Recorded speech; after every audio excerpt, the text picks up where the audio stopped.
Apprendre Snap avec OSAPCase. Le but de cette vidéo est d'expliquer comment diriger les lutins lors des déplacements.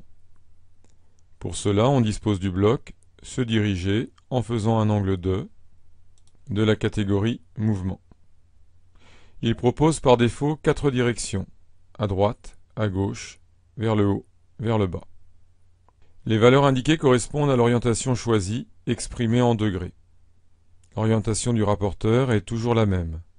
Le 0 est toujours en haut. Vers la droite, les valeurs des degrés sont positives. Vers la gauche, elles sont négatives. Prenons quelques exemples. Commençons par la valeur 90. Ici, le lutin se dirige vers la droite. Avec la valeur 0, il se dirige vers le haut.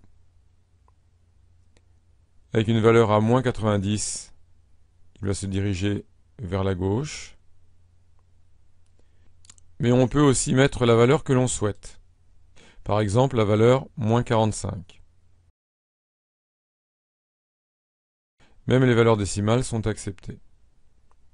Sinon, lorsque les lutins changent de direction, ils tournent sur eux-mêmes pour pointer dans la direction fixée. Pour éviter ce comportement, il suffit de bloquer cette rotation. Pour cela, Snap met à votre disposition pour chaque lutin 3 options. Une option, le lutin pivote. Il s'agit de l'option actuelle.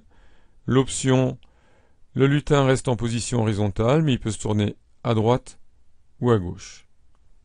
Ici, notre programme oriente le lutin à moins 45 et lui fait répéter un déplacement donc de 10 pas.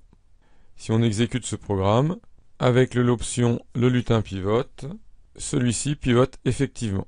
Si nous choisissons l'option pivote à gauche ou à droite, lors du déplacement, le lutin il ne tourne plus sur lui-même. Enfin, si nous choisissons la dernière option, eh bien, dans ce cas-là, le lutin reste toujours positionné de la même façon.